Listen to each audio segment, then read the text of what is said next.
Simpulan yang paling tepat dari paragraf di atas adalah titik-titik. Kita baca terlebih dahulu teksnya ya, kita ambil dulu apa inti permasalahannya.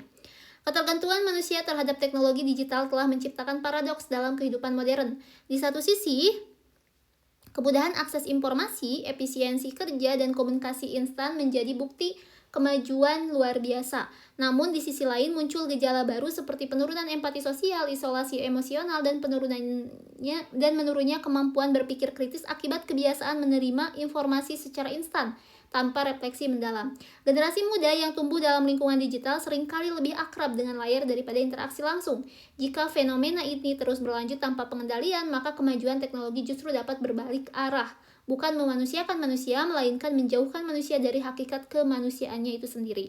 Nah, kalau kita perhatikan dari teks ini tuh, atau paragraf ini tuh membahas dua sisi ya. Dua sisi dari kemajuan teknologi digital. Nah, di satu sisi ataupun sisi positifnya yaitu yang ini, kemudahan akses informasi, efisiensi kerja, dan komunikasi instan menjadi bukti kemajuan. Nah, kemudian ada juga dari sisi negatifnya apa? Muncul gejala baru seperti penurunan empati sosial, isolasi emosional, dan menurunnya kemampuan berpikir kritis akibat kebiasaan menerima informasi secara instan. Itu adalah dua hal yang berbeda, sisi positif sama sisi negatifnya ya. Kemudian kita perhatikan kalimat terakhir ini. Di kalimat terakhir, nah, jika fenomena ini terus berlanjut tanpa pengendalian, maka kemajuan teknologi justru dapat berbalik arah, bukan memanusiakan manusia, melainkan menjauhkan manusia dari hakikat kemanusiaannya itu sendiri.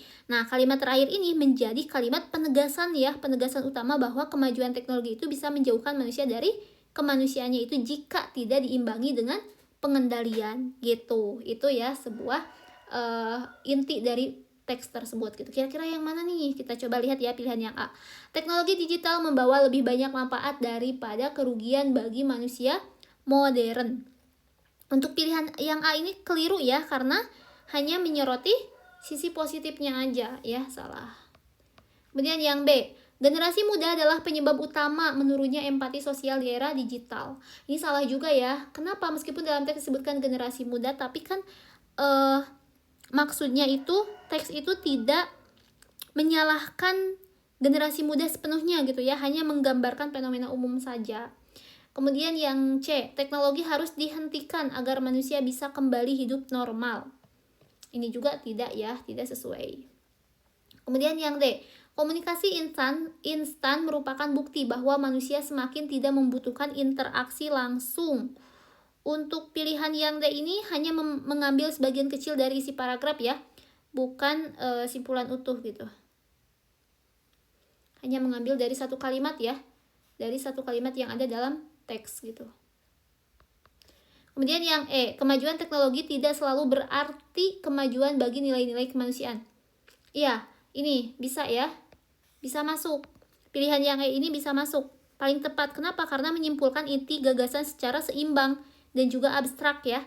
Tadi kan ada sisi negatif, sisi positif. Jadi kemajuan teknologi tidak selalu berarti kemajuan bagi nilai-nilai kemanusiaan jika tidak diimbangi dengan pengendalian, seperti itu ya. Jawabannya adalah yang E.